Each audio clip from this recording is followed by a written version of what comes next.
Salut et bienvenue sur la chaîne YouTube Géb Automobile 237.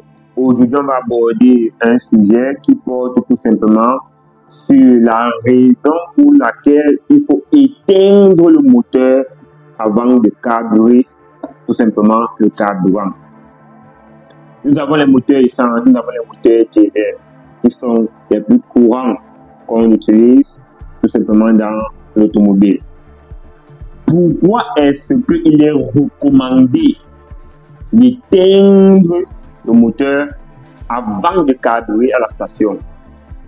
Ce que vous devez savoir, c'est que lorsque le moteur est en marche, la pompe qui est immergée dans le réservoir pour le cas des moteurs essence et certains diesel aussi, la pompe la tourne. Quand la pompe la tourne, vous devez savoir que la pompe là aussi émet de la chaleur. Sauf que cette chaleur-là ne peut pas produire, ne peut pas impacter sur le carburant de telle sorte que ça puisse produire l'étincelle.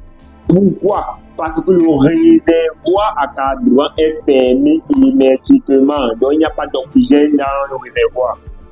Et vous savez que pour qu'il y ait inflammation de carburant, il ne faut pas simplement le carburant.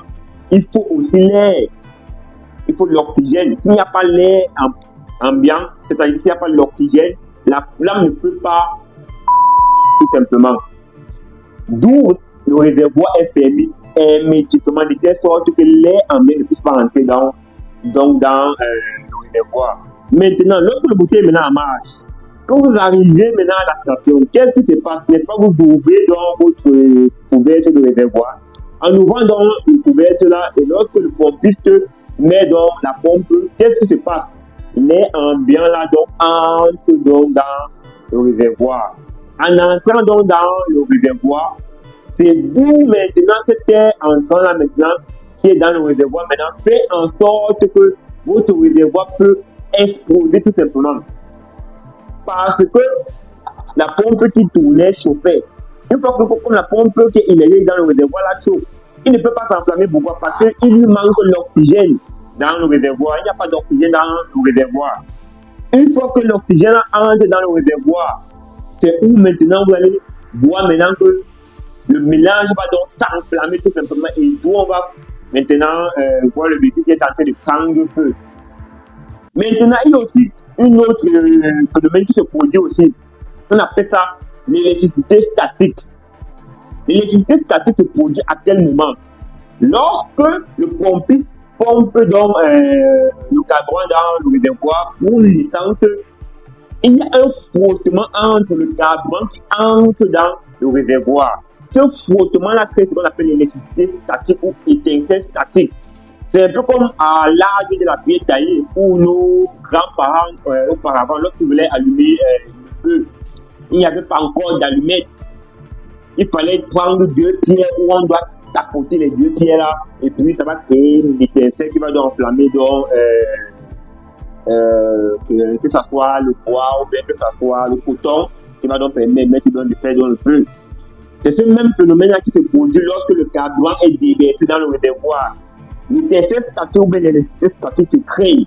Et c'est cette petite étincelle-là qui va donc enflammer donc votre mélange qui est dans le réservoir. D'où le véhicule va prendre feu. Il y a aussi un autre troisième cas qui est lorsque le pompiste est en train de pomper le carburant. Il peut y arriver qu'il y a des débordements dans le réservoir. Parce qu'avant, maintenant, c'est un peu plus sophistiqué parce que les pompistes maintenant, les stations-service, ils ont mis maintenant un système anti-retour qui fait en sorte que lorsque on pompe le carburant dans le réservoir, lorsque ça atteint le niveau, ça bloque une seule fois tout simplement l'arrivée du carburant au niveau de la station-service. Mais auparavant, c'était grave, il n'y avait pas ça. Donc lorsqu'on mettait le carburant, ça remplissait jusqu'à pour faire le feu, il fallait que le carburant se déverse. Pourquoi on constate qu'on a fait le plein, ou bien on pourrait regarder le niveau des véhicules, mais sauf que regarder le niveau des véhicules, ça peut être quand même trop stable parce que le carburant est en mouvement dans le réservoir. Donc, il faut que la jauge danse. Donc, le début du carburant ne peut pas être fixe pour déterminer que vraiment ça c'est le niveau. Donc, c'est dit par contre que lorsque ça fait déverser sur l'entrée de carburant, c'est-à-dire que le réservoir, le couvercle du réservoir de carburant, il y avait un petit trou de vidange, un petit trou en fait de vidange de surplus de carburant. Donc, ce qui fait que lorsque le carburant est en excès, lorsque ça déborde le réservoir, ça sort donc par ce petit trou-là. Et ce petit trou-là était un danger auparavant. Parce que quand ça se déverse sur le petit trou-là, ça descend tout juste sur le châssis du véhicule et ça fait toucher quoi? Tout simplement le pot d'échappement. Le moteur est en marche.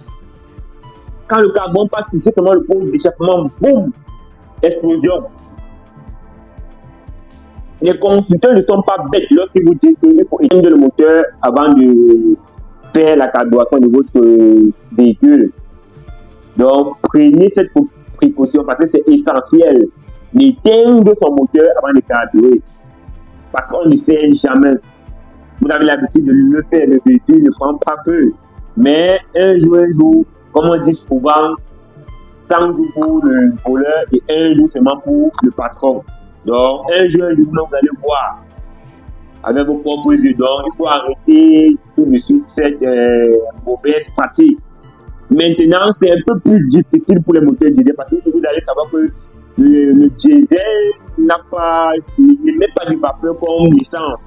Le diesel est un carburant lourd. Le diesel est difficilement inflammable. Si vous prenez peut-être le diesel, vous prenez même l'allumette, vous placez, vous déposez sur le diesel, ça ne doit pas prendre le feu. Ça ne doit pas prendre feu. Donc, ceux qui le font sur le diesel, pour eux, quand même, c'est passable. Même quand ce n'est pas tout recommandé par les constructeurs, mais c'est passable pour eux. Parce que le diesel est difficilement inflammable par rapport au carburant qui est très inflammable. Petite étincelle tout simplement, et puis il y a explosion. Donc, j'espère que cette vidéo vous a plu. Si vous avez d'autres questions, n'hésitez pas à les poser en commentaire et on va voir comment est-ce qu'on va vous répondre. À bientôt. C'était Edith Faudier de la chaîne YouTube Gébo Automobile 237.